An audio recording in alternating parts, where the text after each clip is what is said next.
Welcome to this episode of Modern Sales Wisdom, the podcast, with the founder of FRANQ, who has over 16 years of sales experience. It's an awesome conversation. Welcome, Martijn Terpstra. One of the things that is a little bit understated, or I don't necessarily hear about this enough, but as a salesperson, truly understanding like what does your personal funnel look like. So I think everybody knows kind of what like a marketing and sales funnel looks like. Obviously, it's lead, MQLs, discovery calls, opportunities created, and then deals closed. Obviously, what is the win rate? What's the average deal size?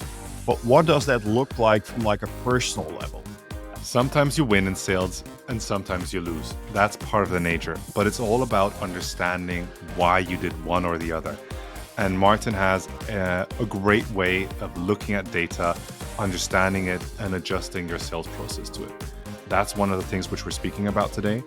At the end, we're also revealing everything he does with his company, FRANQ, but also his things which he wish he would have known further along his sales journey. And if you listen to the whole episode, you're going to discover why he thinks like that. I took a lot from it. I think it's a very timely conversation. It's one of the topics that I speak to a lot of sales leaders about because they're reaching out to me and asking, Henry, tell me more about this. What is happening in the market? What's working, what's not working? And he gives answers to that about how to analyze it and how to think about it. And I really enjoyed this conversation. If you're one of the people who listens to this regularly and you haven't pressed subscribe, then please give me that subscribe. It makes a huge difference because the more people I get to subscribe to the show, the better it gets. And I really do it for the sales community out of love. So thank you for joining in and pressing that subscribe button. And if you're watching this on YouTube, I would love a thumbs up. It makes all the difference. Now, let's get to the conversation with Martijn. I hope you enjoyed. I'm so happy you came to this conversation because winning and losing in sales is a topic which we all need to think about, right? All the time. And I've discovered there's certain characteristics which I believe make great salespeople, and other people, I have the feeling, sometimes feel there's other characteristics. So I'm curious, just to set the stage, what, in your opinion, makes a great salesperson? Yeah, no, great question. I've thought about this question a little bit, obviously, and I think one of the things that is a little bit understated, or I don't necessarily hear about this enough, but as a salesperson, truly understanding like what does your personal funnel look like. So I think everybody knows kind of what like a marketing and sales funnel looks like. Obviously, it's lead, MQLs, discovery calls, opportunities created, and then deals closed. Obviously, what is the win rate? What's the average deal size? But what does that look like from like a personal level? And I think especially if you're like a self-sourcing AE or partly a self-sourcing AE, what does that funnel look like? And, obviously you kind of look at like, okay, what is my average deal size? What is the average sales cycle? What is the win rate on that? And then I think, based on that, you can actually quite quickly calculate, how many new discovery calls do I need, or how many new qualified pipeline opportunities do I need every month or every quarter to hit my goal? And I think, a lot of talk between managers and sales reps is always about like, okay, how can we do particular conversations better, or how can we do particular situations better? But I think being aware of that math side of your success is equally as important as like, how you conduct sales calls and how you conduct certain steps in the sales process. So yeah, I've always found that a very interesting part of like successful salespeople that, they didn't only focus on like, okay, the quality of my conversations or the quality of my prospects that I'm speaking with, but also like, okay, what is the math behind it? And what do I actually need to do and achieve on a month-to-month or quarterly basis in order to set myself up for success next quarter and the quarter after? The typical art or science discussion, which everybody has, and everybody has an opinion. I love it. And I love having somebody on the other side who is a data person, it seems. So how can you walk us through your day-to-day job? What should a salesperson do? Like how? Yeah, absolutely. Yeah. I mean, it's pretty basic almost, I would say, right? But I mean, you can almost make like a back of the napkin type of calculation out of it. And, I know quotas across sales reps and across companies obviously vary, but, let's say you have a, 1 million euro quota and your average deal size is 50K. So that means you need to close 20 deals in a particular year. Well, if you look at your win rate, which, if you're doing a good job, it's probably, 25, 30% or even more than that. But, let's say just for math purposes, your win rate is 20%. That actually means that you need to create 100 sales opportunities on an annual basis in order to set yourself up for like continuous constant success. So that equals to about, well, what is it? Let's say 8 to 9 on a month-to-month basis.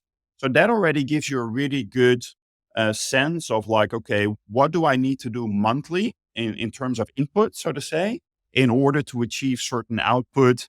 Let's say a sales cycle is 3 to 6 months, 3 to 6 months down the line. And, you can even kind of analyze it further, I guess, and say, okay, if I need 9 opportunities per month, and then my conversion from like a initial discovery call is 50% to a qualified opportunity.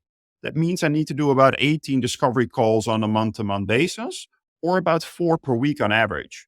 And yeah, that is kind of on a high level, I guess, that math behind it, kind of breaking it down like, apart from obviously, being great at, performing sales calls, having great conversations, understanding needs, positioning your solution the right way, making sure that all the different stakeholders are involved. Obviously, that is super important.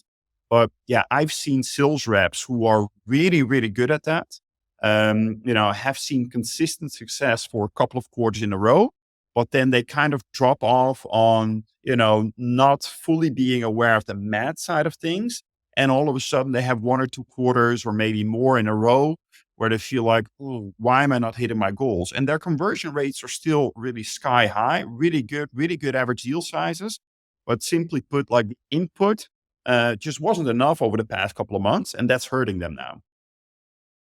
I love that. And there's one question which comes to my head straight away when I have to think of that, because we're talking about the input and trying to, you know, understand it, how you prospect. There's always a lot of conversation about that the space is getting crowded, there's less opportunity. How do you see the market dynamics playing into this? Because what Yeah. I mean, for COVID, especially in the tech space, it's been a good time, let's be honest. Yeah. And then afterwards, now we're coming into a stage, there's a lot of people, companies restructuring everything. That's also because of the market dynamics. How Yeah. often do you think you need to analyze your personal go to market? I would maybe say it, call it, or Yeah. what would you call it? Yeah, yeah. No, I mean, I guess it's your personal go-to-market strategy, which should obviously fit into like the company's go-to-market strategy. Because if you're going into different verticals, then your company is interested in it. Then it obviously also doesn't work. But yeah, in terms of how many times to review, I would almost say like do it. It depends a little bit on the sales cycles and is it very transactional or is it more enterprise. But I would definitely recommend like do it on a month-to-month basis. And I think that you should do it in like various stages, right? You should also do it in like, your interview stage. So if you're interviewing for a company, like, do you realize what needs to happen in order to be successful? It's not only about the product. It's not only about like, the product market fit or, where they operate in, but it's also about like, okay, will I get plenty of opportunity to be successful in this role? Or is the geography where I'm going to operate already quite full with like, numerous reps and, those reps not hitting their goals and, are they able to have enough opportunities in the pipeline to be successful? Does it then make sense to add like another 1 to 2 sales reps to that team? Probably not. So you should also be aware when you're interviewing, like, okay, am I going to set myself up for success? But it also counts obviously when you started working at a company, like, you know, is the opportunity still the same as it was when I started? And if not, like what has changed? And, can I think of ways to make sure that, I have enough opportunities in my pipeline again. Like, maybe outbound doesn't necessarily work the same anymore as it used to work like 2 years ago, but maybe there's a different motion that you can kind of tap into that will help you, build opportunities, whether it's events, whether it's webinars, whether it's like, marketing, putting more focus on it. Like, what should I do to make sure that at least my personal top of the funnel is enough so that I set myself up for success? And maybe at some point you realize as well, like, okay, it's going to be very, very difficult for me to hit those top of the funnel metrics, like to do enough discovery calls and to get enough like qualified pipeline opportunities in my pipeline. And maybe this isn't necessarily the rule for me anymore in this particular company because it will be very difficult for me to be successful in like 6 to 12 months from now. I think you're touching a bit something which I get confronted with a lot. I have a wide network, and a lot of people are saying, "Hey, listen, how are you coping at the moment with the market dynamics? We're not getting the conversion we used to get." And a lot of sales leaders are doing the math, trying to figure out what it is. But on an AE level, and you're saying like you have to run those analytics. What are like if you break it down to like simple questions or simple things, just go like, hey, you're at the beginning of your quarter of your fiscal year, half year, whatever your quota or your how you plan it. Ask yourself these questions. And what I'm asking in particular, and I'm thinking about a podcast that we did with Mike Faber, Mhm. who was talking about his biggest lesson was early in his career. He used to just hit the phones and do a million phone calls, and he wished he would have known that he was actually better at other kinds of events. So if he would have Mhm. just changed it to the way which better works with him and with the market, he would have been more successful at a younger age. And he implemented that Yeah. along the way later. So I'm just curious if you have a little bit of tips for AEs that are in their territory planning, in their fiscal year planning, whatever they call it. They call it different in every company. You've been in a few, so you know. Mhm. um, what questions should you ask yourself? Yeah, yeah. No, really interesting question. I think, one is obviously like, okay, this is my quota. This is what I need to achieve in a year from now. Can you break that quota down? And, maybe you have an annual quota, maybe you have a quarterly quota, maybe you even have a monthly quota, but, break that quota down. So let's say you have a 1 million quota on an annual basis. That's 250K per quarter.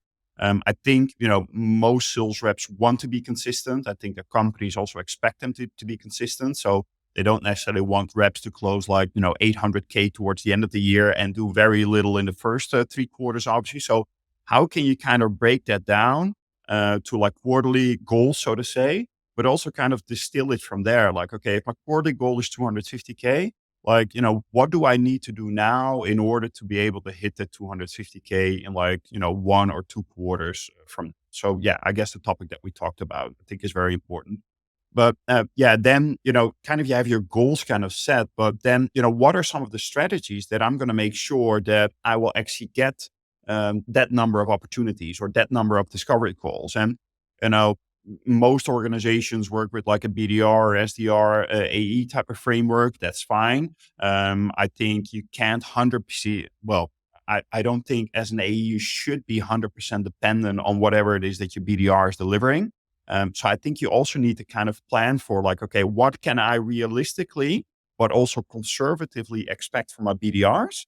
So what do I need to do myself in order to be able to hit that goal? Because at the end of the year, your company or your manager or whoever it is going to look at you specifically why you hit or didn't hit your goal.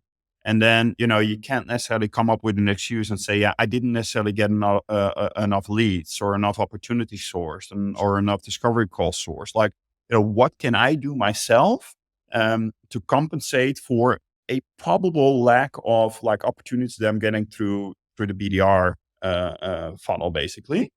So I think that's very important to kind of plan, self-sourced opportunities as well. And I think the other thing, which is I think you touched upon, like, okay, what are some of the ways that have worked really well in terms of like the top of the funnel work, in terms of getting enough discovery calls, and can we do more of that? Mhm. And maybe you've got a number of leads from events that have converted very, very highly. Fantastic. Can you do more events or can you get more opportunities sourced from those events? Maybe it's webinars, maybe it's certain, publications that your marketing team has made.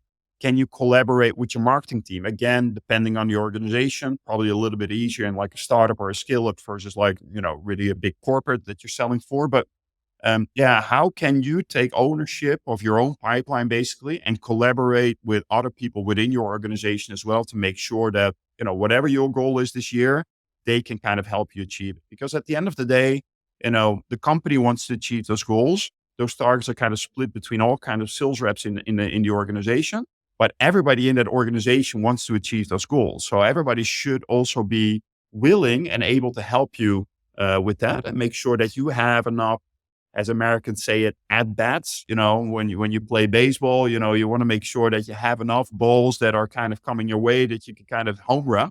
So how can you have enough at bats for yourself to set yourself up for success for the rest of the year? Yeah. I'd like to kind of switch a little bit the conversation, talk about FRANQ, talk about your company, and maybe you want to give a high level overview before we kind of dive Yeah. into the use cases of that, because I think it's super relevant. And I think we got a little bit of a feeling of how you think and how you act. And uh, I think we're in for a treat.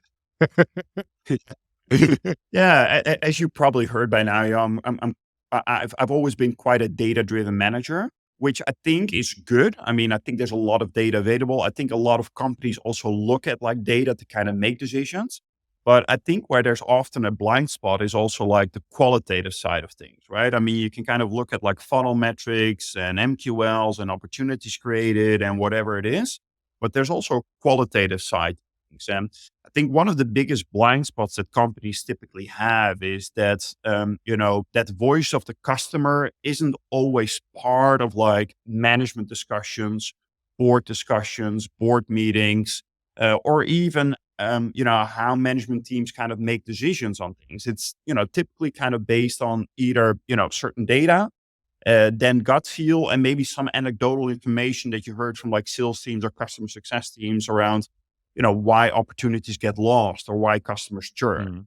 And I think the high level pain point here is that, companies don't necessarily understand why they lose prospects or customers on an ongoing basis. And by not understanding that, they can also not learn from that on a quarterly basis to improve win and retention rates. So I guess what typically happens is, once per quarter, for instance, before a board meeting or before a management meeting, they, look at the opportunities that were lost in the past quarter, or they look at the customers that were churned in the past quarter, and, they look at kind of the data again. And when you look at the data for like wins and losses or churned customers, yeah, what typically happens is you look in the CRM, and in the CRM, there's typically like a drop down menu with like, 6 options why a customer would have churned or why an opportunity would have been lost. Maybe there's a field to kind of input some information.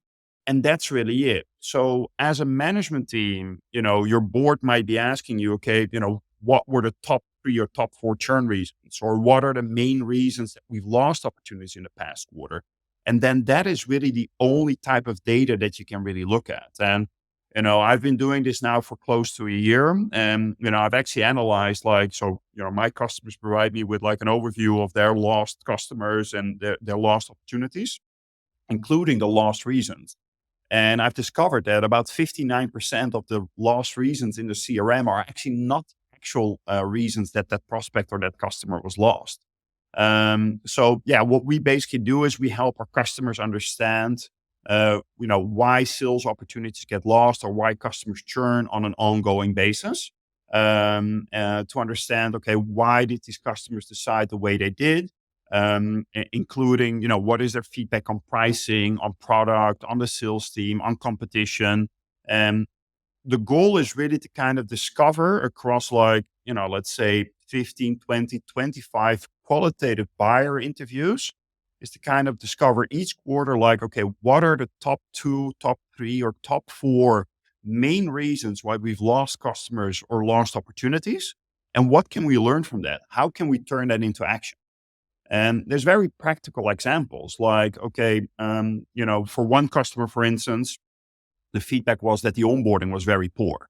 So they started off very exciting in an exciting way. This customer wanted to, start with this particular solution, but then the onboarding was managed in quite a poor way.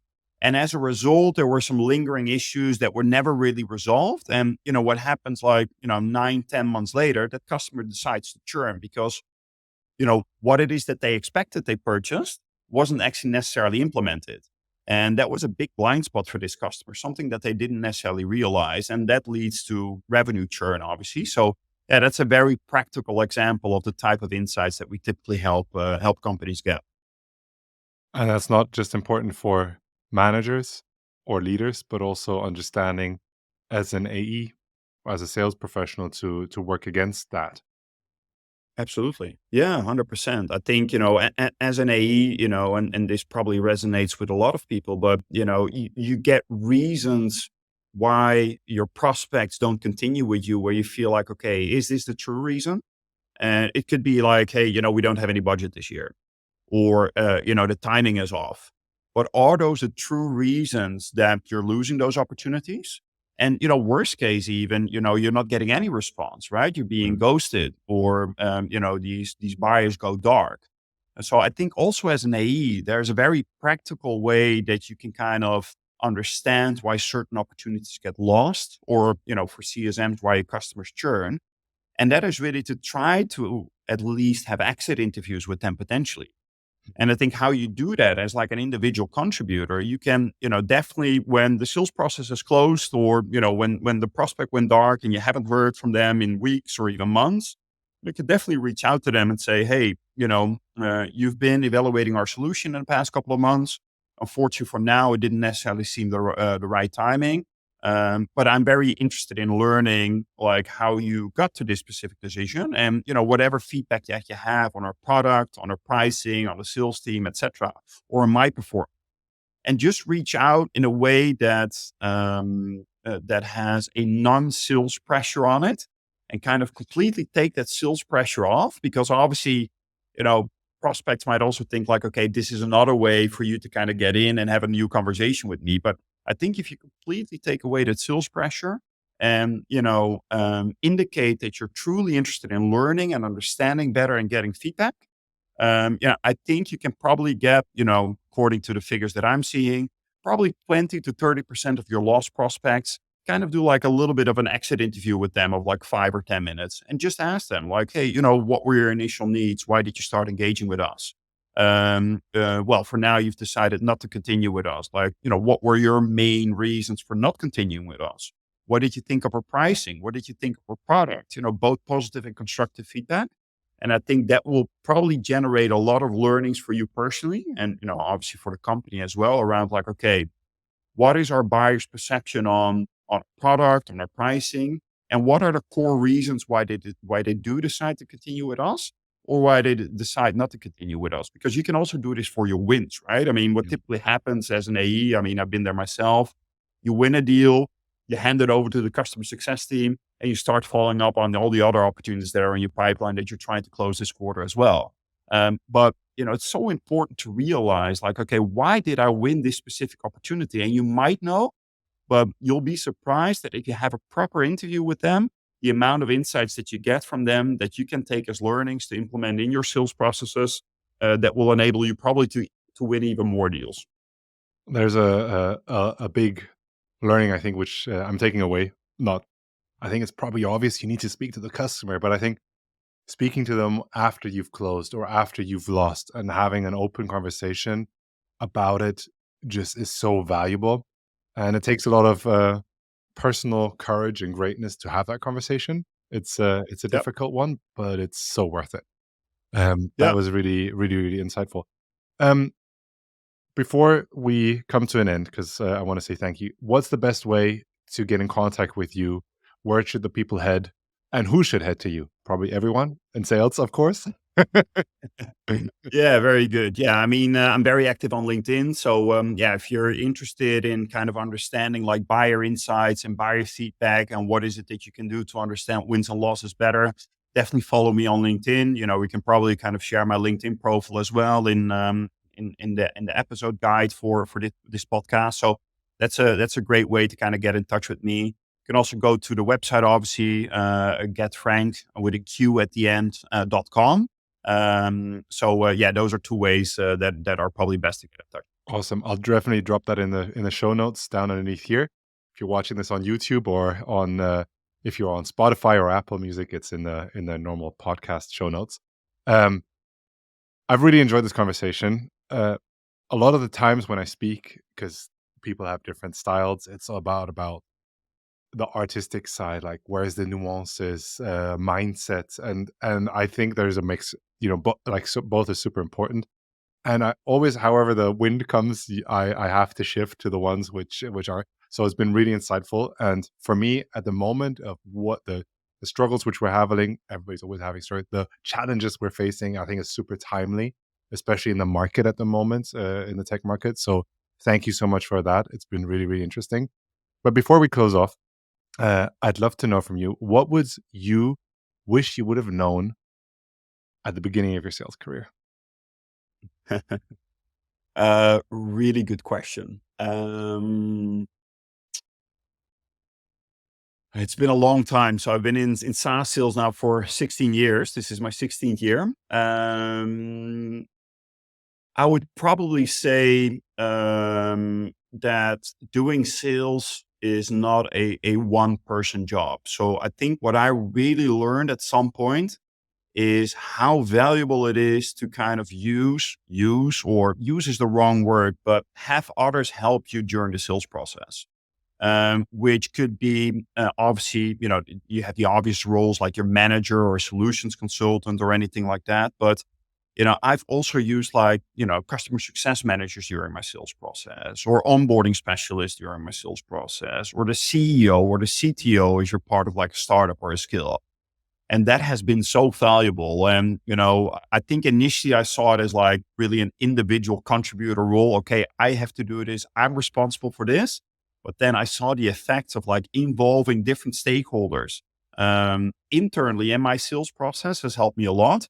And then it's obviously the obvious one as well, be aware of all the external stakeholders that should also be part of your sales process. And maybe this is like a final tip that I can kind of give. I've done hundreds, maybe close to 1,000 of buyer interviews by now. I think one of the main reasons why deals get lost is that there hasn't been buy-in from like all the stakeholders, simply because sales reps didn't necessarily speak to all the stakeholders. So they were typically speaking to the champion, maybe a little bit of a wider team around the champion, not, for instance, the economic buyer. And then the champion says, this person, is on board as well. But then all of a sudden the deal collapses because this person, the economic buyer, says like, okay, no, we have different priorities, or we don't have any budget for this. So I think, that stakeholder management, both internally and externally, is probably one of the keys to success. And I think I would have loved to understand that earlier in my career. That's beautiful, and it's actually one of the things which I have not had an answer to like this. So it's and I can totally relate. I think it's fantastic. I want to thank you so much. I want to thank the listeners, or if you're watching this on YouTube, thank you so much for staying on. Don't forget to give a like and a subscribe. It's been a real pleasure, and I look forward to seeing you all in the next episode. Thank you so much. Take care.